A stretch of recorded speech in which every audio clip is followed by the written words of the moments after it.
처음에 앉아있으려니까 어색하고 힘들고 짜증, 그렇죠.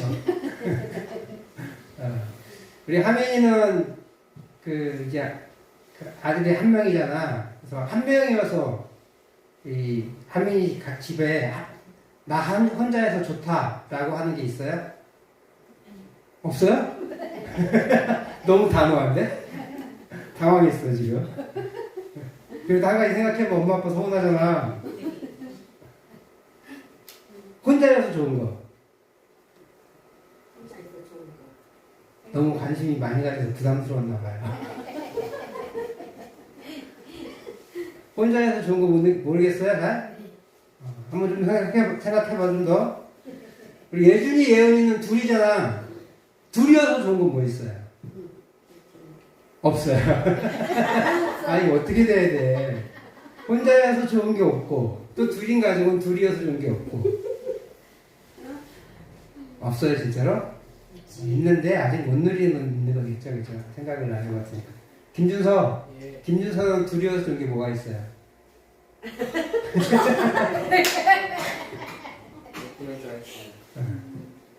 아마 이렇게 현실 남매들 나는 그래도 막 없습니다 그렇게 말 나올 줄 알았는데 그보다 좀 약했어요. 하나여서 좋은 게 있어요 분명히, 그죠? 그리고 둘이어서 좋은 게 분명히 있습니다. 그럼 반대로 하나여서 서운한 게 있어요? 하민아? 나 혼자여서 좀 아쉽다. 아 그것도 없어? 생각은 일이었지. 저 예준아 그럼 둘이어서 싫은 거 차마 말을 못하겠어요? 많지 생각하면. 싫은 게 많다고요? 아마 상대에 내가 둘이었기 때문에 느끼는 불편함 때문에 둘인 게 좋아 보이지 않을 수 있고 또 하나에서 느끼는 불편함을 또 알기 때문에 또 하나에서 좋은 게 느껴지지 않을 때가 있을 수 있습니다. 근데 둘이어서 좋은 게 참 많습니다. 셋이면 더 좋고 넷이면 더 좋습니다. 근데 썬더싱이라는 사람이 있어요. 꽤 유명한 분인데 1800년대 사람이에요. 인도 사람이에요.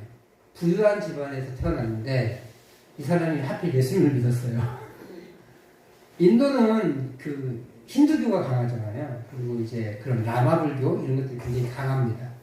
그래서 그리고 또 귀족의 계급 차이가 굉장히 강해요. 우리나라 옛날에 양반, 상놈, 뭐 이렇게 평민 뭐 이렇게 나눴듯이 인도는 계급이 엄청 심한데 이 불가촉 천민이라는 계급도 있어요. 우리 옛날에 백정 뭐 그 정도의 수준이에요. 그래서 지금도 우리나라는 그게 아예 없어졌잖아. 지금은 우리나라 계급은 뭐가 있어요? 돈이잖아요. 부자인 사람, 안 부자인 사람, 가난한 사람 이렇게 나눠지지만 아직도 인도는 그 계급이 분명히 존재합니다. 뭐 철폐한다고 하긴 해요. 근데 계급이 철폐당하지 않고 있어요. 근데 이 사람은 브라만 계급이었던 것 같아요. 굉장히 높은 지위, 신분이었고 부자였어요. 그런데 예수를 믿다 보니까 16살 예수님 영접하고 나니까 이 사람이 계급이 없다는 걸 깨달은 거예요. 그래서 가난한 사람들에게 전도하러 다닙니다. 그럼 어떻게 되겠어요? 불가촉 천민이니까 만지지도 말아야 돼. 부정해지니까. 그런 사람들을 만나서 전도하고 다니니까 이 집안에서 좋아했겠어요? 그래서 쫓아냈어요. 그렇게 이 사람의 별명이 맨발의 성자예요. 맨발. 부자였는데 예수 믿으면서 가난해지고 가난한 사람들을 향해서 사랑을 전하고 복음을 전하다 보니까 이렇게 뭐 진짜로 맨발로 다니는지는 모르겠는데 맨발 성자다라는 별명을 갖게 됐어요. 하루는 아주 유명한 일화이긴 한데 한 동료와 히말라야 산을 넘게 되었습니다. 겨울이었던 것 같아요. 눈이 많이 쌓인 산길을 걷고 있는데 날씨가 너무 추운 거예요. 그래서 얼어 죽을 것 같은 생각이 들어서 막 가고 있습니다. 근데 산을 넘기 전인데 한 사람이 쓰러져 있는 거예요. 그래서 가슴을 만져봤어요. 가슴을 뛰어요. 그래서 선다생이 야, 이 사람 데리고 갑시다.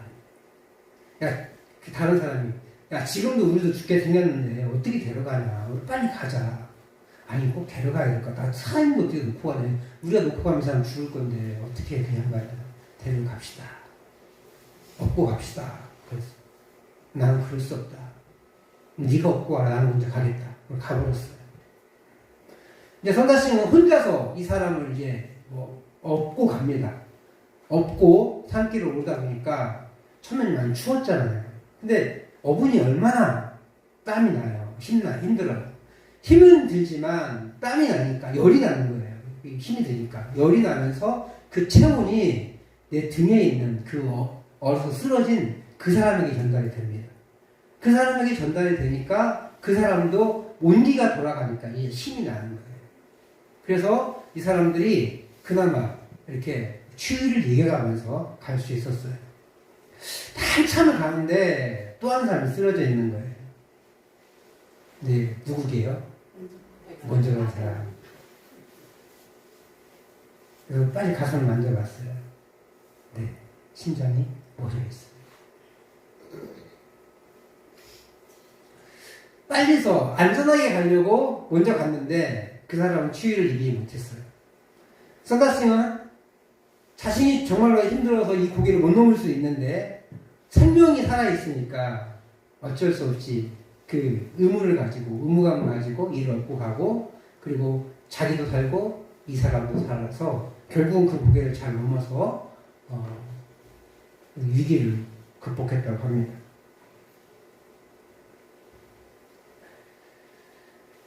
남을 도와주는 것이 손해가 되는 것처럼 보일 때가 있어요. 그죠?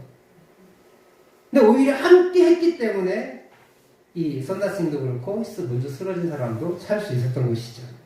이처럼 함께 한다는 것, 둘이라는 것은요, 서로에게 힘이 되고 격려가 되는 삶을 이어나갈 수 있게 됩니다.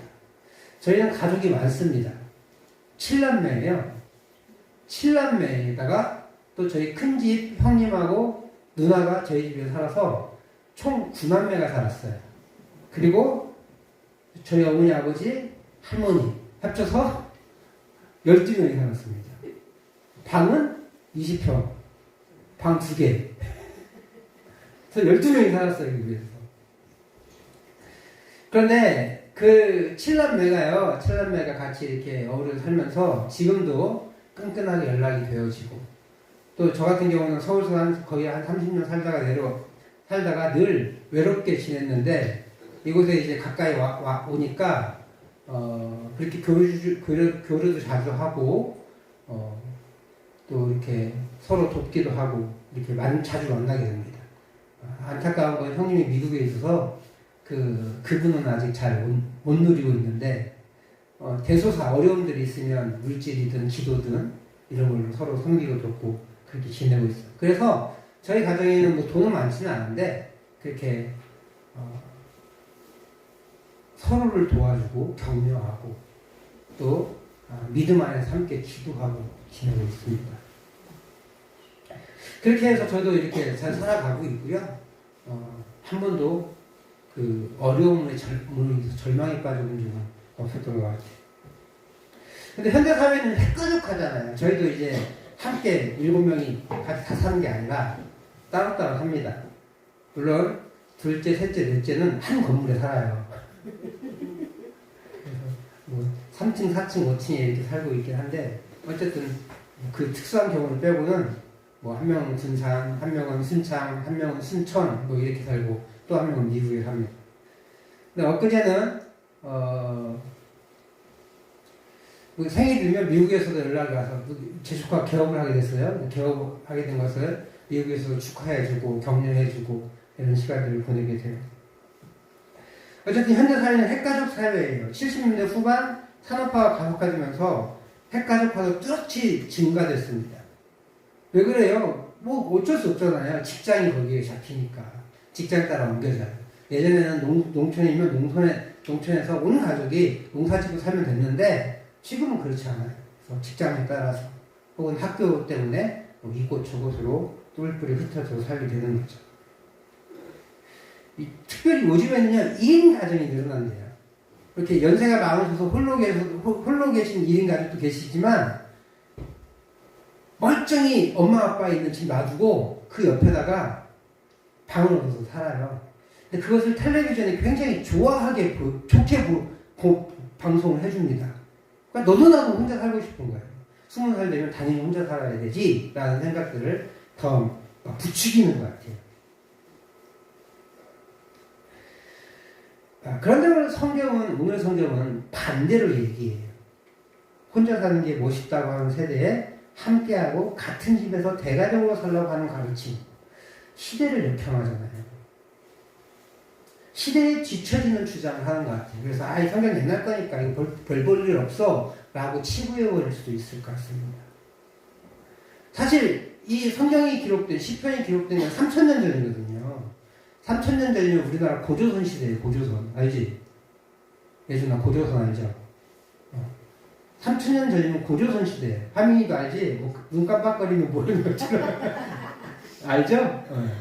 고조선 시대야. 고조선 시대에 사는 건 어때요? 다 농사 짓고 살았을 거 아니에요. 고조선 시대면 우리나라에 청동기 시대야. 그 철기 그 농기구도 별로 없었던 그런 시대예요. 이 시대는 어떤 시대예요? 이게 무기가 발명이 되면서 사람들에게 해를 가하기도 시작합니다. 그러니까 노동력이 많아야 돼요. 웬만한 농기구가 없으니까 하다못해 괭이라도 있으면 얼마나 편해요? 요즘은 관리기나 이런 걸로 다 하지만 예전에는 괭이가 혁명이었단 말이에요. 근데 그런 것도 없으니까 사람이 일단 많아야 돼요. 그래서 대가족이 좋아요. 또 한 가지는 무기가 발달하면서 약탈이 됐어요. 약탈. 그래서 뭉쳐 살아야 돼요. 그래서 시족이 만들어지고 그다음에 국가가 만들어지고 있던 시대거든요. 사람은 뭉쳐야 돼요. 그래서 아들을 많이 낳아야 돼. 딸은 별 볼 일 없어. 이 당시에는. 아들을 많이 낳아야 돼. 그래야 농사도 지을 수 있고 목축도 할 수 있고 무엇보다 전쟁을 통해서 우리 가족을 보호할 수가 있어요. 그래서 형제가 연합해서 함께 사는 것 엄청 중요해요. 그렇게 따지고 보면 현대랑 너무 안 맞잖아요. 그러면 이 성경은 별로 좋은 거 아니네? 라는 생각을 가질 수 있다는 거죠.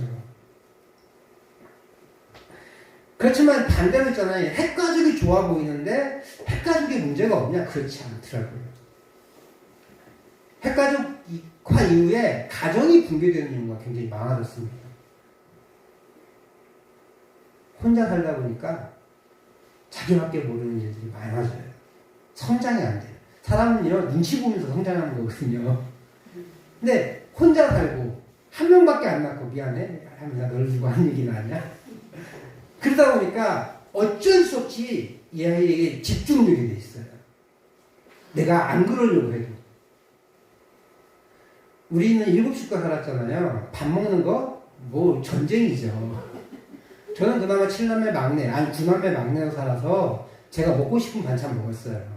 김치도 잎사구만 주고 잎사구 줬고요. 김치 이렇게 좀 익으면 저희 뭐라고 그러지? 저희 소고기 좀 맛있잖아요. 이파리 말고 그거 달라면 그거 주고요. 그렇게 살았어요. 제 기억에 발이 땅이 닿지 않은 것 같아요. 집 9남매 막내로 살아서 그랬어요. 근데 지금은요 모두가 이렇게 살아요. 그렇잖아요. 하민이 엄마. 그죠? 그렇게 살아야 돼, 이렇게. 근데 뭐, 유난히 유별나서 그렇다, 그런 게 아니에요. 너무나, 한 명밖에 없으니까 너무나 자연스럽게 이렇게 가는 거예요. 그런데, 그러다 보니까 자기밖에 모르게 되고, 그러다 보니까 가정 붕괴까지 심하게 돼서, 가정폭력도 굉장히 많이 일어나는 거예요.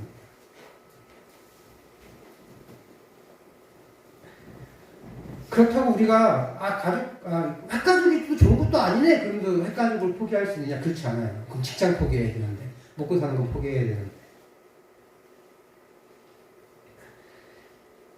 직장으로 인해서 혹은 뭐 자기의 삶의 비전을 위해서 각자의 삶의 터전이 마련되었고 점점 개인화된 사회를 우리도 막을 수 없기에 이 개인적인 사회를 포기할 수는 없을 것입니다.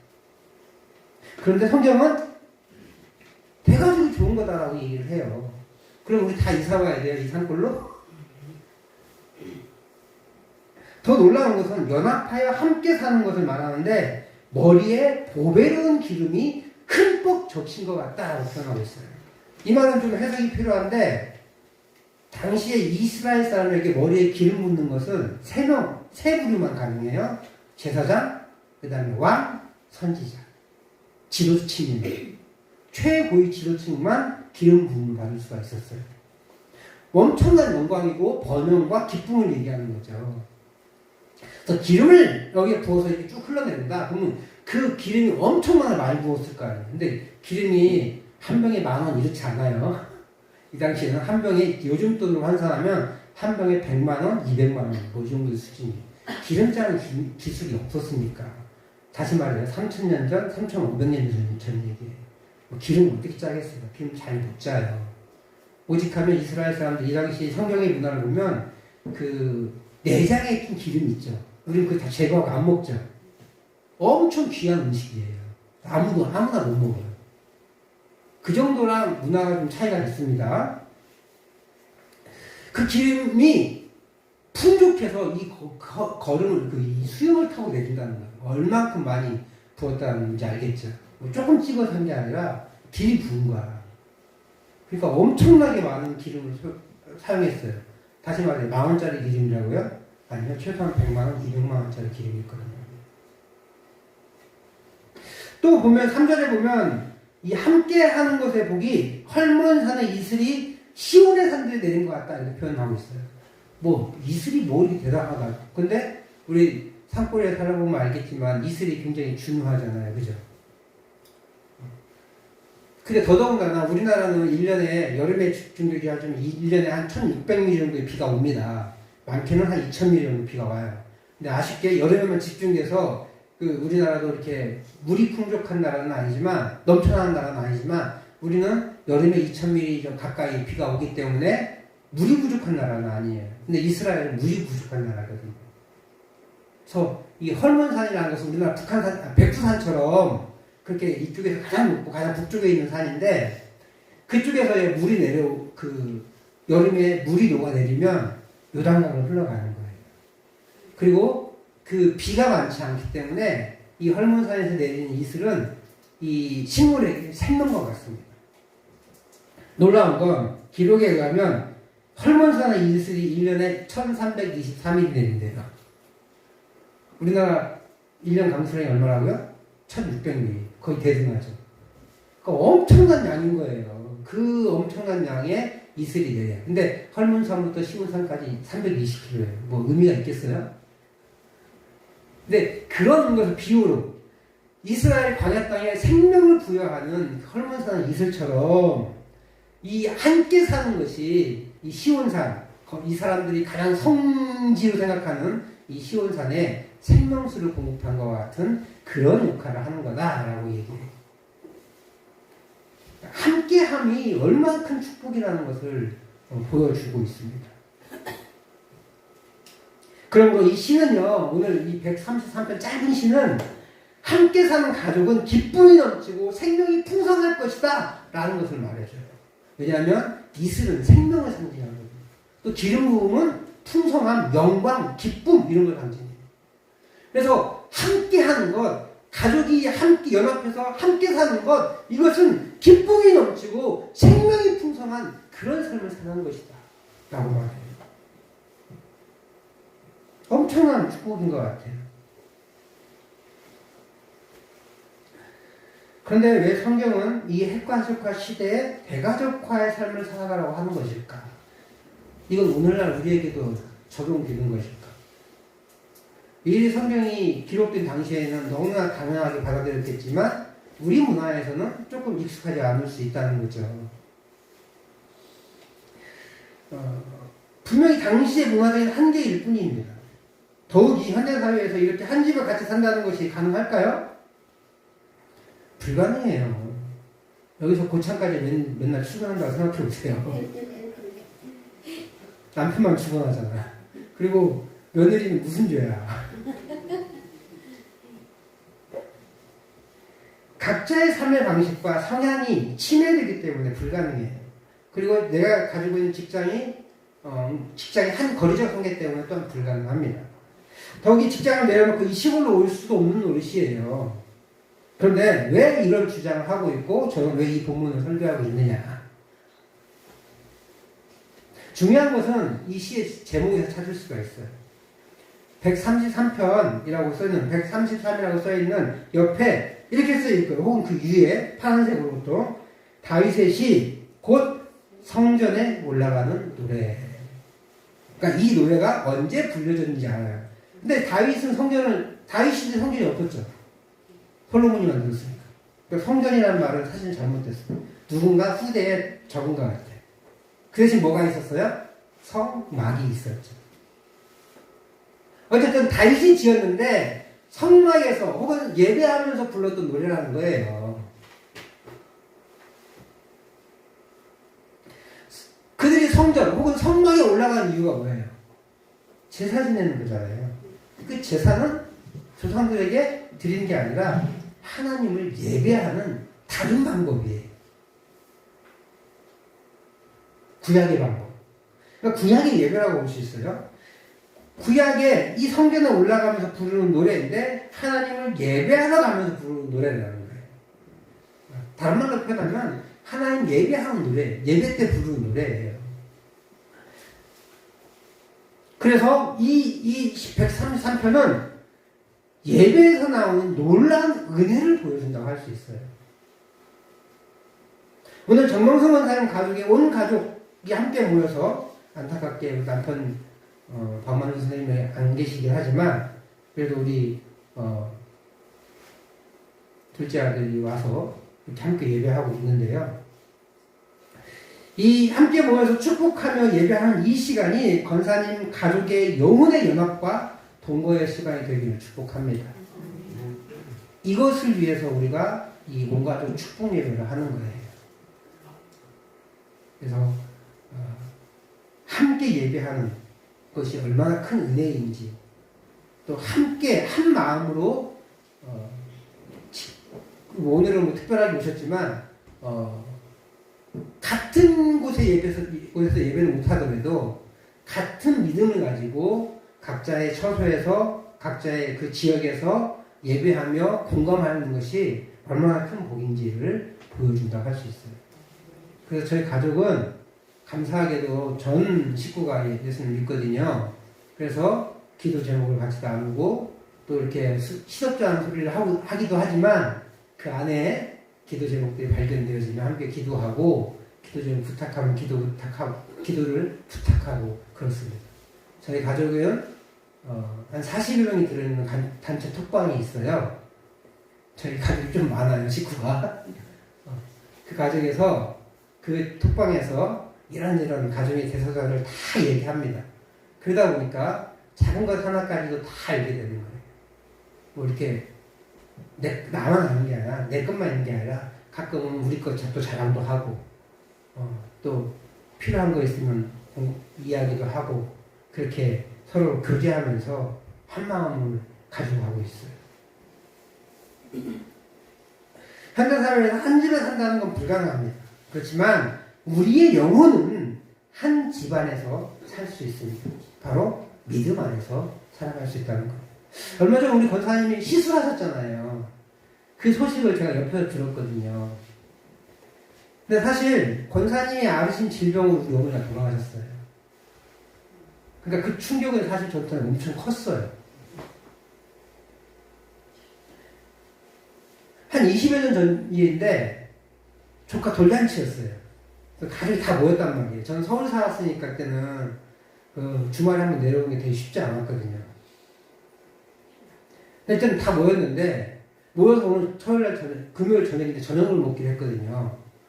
근데 어머니가 머리가 아파서 안 되겠대요. 그래서 내가 이제 모시고 병원을 가려고 부안에서 이제 김제로 출발하려고 하는 거예요. 출발하는데 괜찮아졌대. 토하고 나니까 괜찮아졌대. 그래서 알았어. 이제 놔뒀어요. 다음날 아침에 일어났는데 또 아파 죽겠다는 거예요. 야, 이거 심각하다. 빨리 병원 가보자. 그래서 제가 누나 차를 가지고 급하게 집에 가서 김제병원으로 갔습니다. 설명을 하니까 이거는 우리 여기서 고칠 게 아닌 거예요. 라고 하시면서 익산으로 가래요. 원광대병원을. 진짜로 어디에 갔는지 모르겠어요. 국도에서 100km, 120km 달렸어요. 그때는 운전을 잘 못할 텐데 100km, 120km 달리면서 갔어요. 왜 이제 오셨냐고. 이거는 3일 이내에 30%가 죽고요. 들어와서 일주일 이내에 다시 30%가 죽어요. 지금까지 살아가는 게 기적이에요. 이게 엄청난 거예요. 이 질병이 사실은. 대동맥이 터지는 거니까. 근데 그걸 몰랐잖아요, 저희는. 그리고 나서 어머니가 어쨌든 잘 치료가 됐고요. 그래서 조금 회복이 됐는데 그 기력은 없으셨죠. 그리고 나서 또 이제 장이 꼬이셔서 그 장 잘라낸 다음에는 아예 기력을 회복 못하시고 몇 년 고생하셔서 돌아가셨어요. 그래서 권사님 건강검진 받으신 다음에 결과를 보러 가는데 제가 옆에 있었잖아요. 그 말을 듣고 좀 걱정이 됐어요. 그거인가 보구나라고 걱정을 했고, 그 소리를 들었을 때 사실은 좀 굉장히 걱정이 됐어요. 두려웠어요. 그래서 조카한테, 간호사들이 많거든요. 조카한테 전화를 해보고 그랬더니 급한 건 아니야 삼촌. 위험해서 그렇지 급한 건 아니라 터지지 않은 건 괜찮대. 발견됐으니까 감사하대.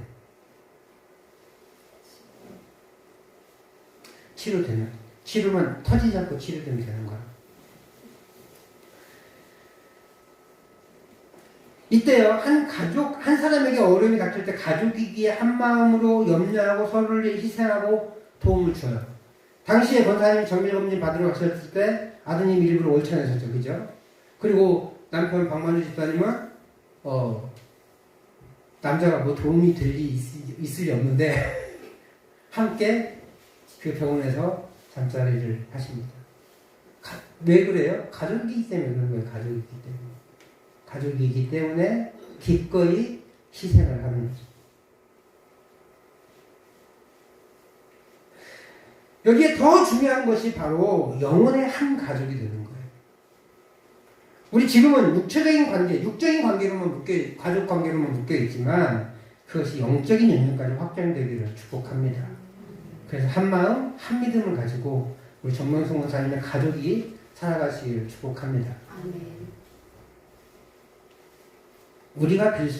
저희가 빌 수 있는 가장 큰 축복이 여기에 모이신 우리 모든 가족이, 그리고 함께 하지 못했지만 어디서보다 지금 일하고 계시는 우리 박만수 선생님께서 예수님을 구세주로 영접하는 게 저희가 빌 수 있는 가장 큰 축복이에요. 그래서 온 가족이 한 믿음을 가지고 살아가는 것.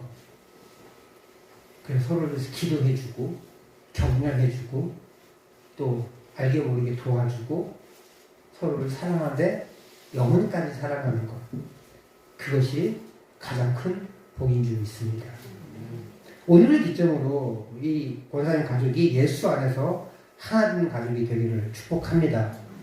그렇게 온 가족이 한 마음이 되어서 한 은혜를 가지고 예수님을 섬기고 또 이 복에서 주신 영생의 복을 누리시기를 축복합니다.